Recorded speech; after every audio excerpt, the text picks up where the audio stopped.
नमस्कार मिथिलावासी, हम आपके अंकित मिश्रा और सबगोटा के नमस्कार और प्रणाम हमरा अपना तरफ से। और बता दी कि हमरा गांव में महाविष्णु यज्ञ के तैयारी चल रहा है, जे कि फिर से महाविष्णु यज्ञ होवे जा रहा है। एहि बेर चौथा बेर हमरा गांव में महाविष्णु यज्ञ भ रहा है।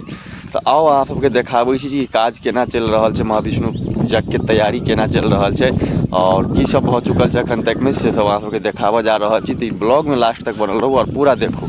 देख सकै छियै कि यज्ञ मंडप बन के तैयार भ चुकल है और चारों तरफ काज चल रहा है। देख सकै छियै कि इम्हर पूरा अहाँ के देखाइत है जे कि बाँस के बल्ली वल्ली सब पड़ चुकल है और अहाँ के इम्हर हर जगह अहाँ के तैयारी भ रहल है और ई सब मंडप बन चुकल है और गहूम कटौनी भ रहल है।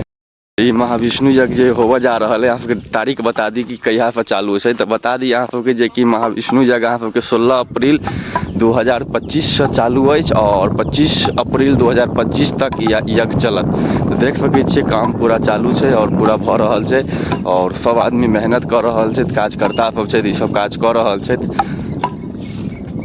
यज्ञ कार्यकर्ता जे छै जंगल जी से किछु बात करी और जंगल जी से जरूर अहाँ सबके जानकारी दियाबी। तो जंगल जी जे यज्ञ भ रहल है कहिया से चालू है, कहियो त ये अपन यज्ञ जे 16 अप्रैल से 25 अप्रैल तक 16 से 25 अप्रैल तक। एहिमे की सब आबि रहल छै?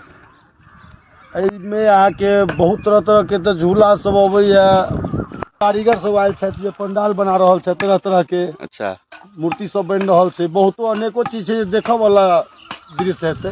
और भीड़ तीड़ बहुत लगते, एहिमे लाखों के संख्या में भीड़ लगते और लाखों से ज्यादा लोग। ई समय जे छै ने अहाँके एकटा अब गहूम के समेट कऽ तकर बाद बुझियौ जे बैसारी भऽ गेलै। तऽ एहिमे नहि अगर भाग लिए यज्ञ में तहन अहाँ भाग कथी में लऽ पाएब? हिंदू धर्म के सबसे बड़ा जे महाविष्णु यज्ञ, एहिके बुझै छियै? हिनकर नामे देख लियौ जे कतेक लंबा छै, महाविष्णु यज्ञ। जो एहिमे आबि कऽ एक बेर परिक्रमा कऽ ली तऽ बुझू सबटा दुख बीमारी जे सब रह सबटा दूर भागि जायत। ई अपना गाँव में कायम बेर यज्ञ भ रहल छै। ई तऽ अपना गामक इलाका के जे जतेक जनता छै हिनकर सबके देल छनि जे 4म यज्ञ भ रहल है। अच्छा, और अहिना सब आदमी के एकता रह गेलै तऽ हमरा बुझाय जे 4म के 5मो भ सकै छै। यहाँ के 5 गाँव के जे समाज छै, जनता छै लागल छै, तै काज भ रहल छै। नहीं तो केकरा बस के छै असगर एतेक बड़ा समारोह आके लाख लाख आदमी के भीड़ हेतै?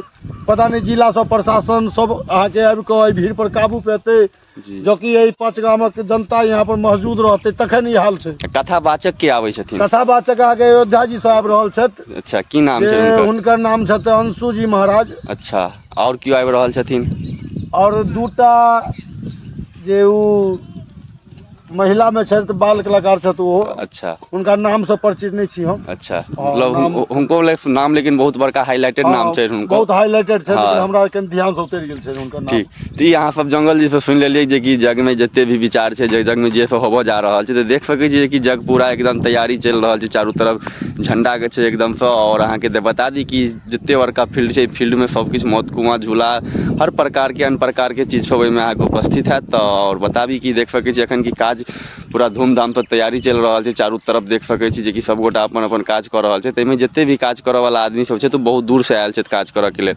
एहि कि सब एक पर एक कारीगर सब छै। तो और बताबी कि देख सकै छी इम्हर चलू अहाँ सबके हम बताबै छी जे यज्ञ देखै लए किम्हर से आबि सकै छी, किम्हर के रूट की छै से बताबी अहाँ सबके।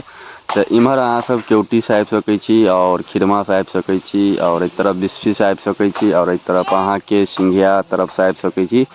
और घाट भटरा स्कूल के पास महाविष्णु यज्ञ बहुत बड़ा भ रहल अछि। अहूँ सब आओ और चलू ब्लॉग एंड करै छी।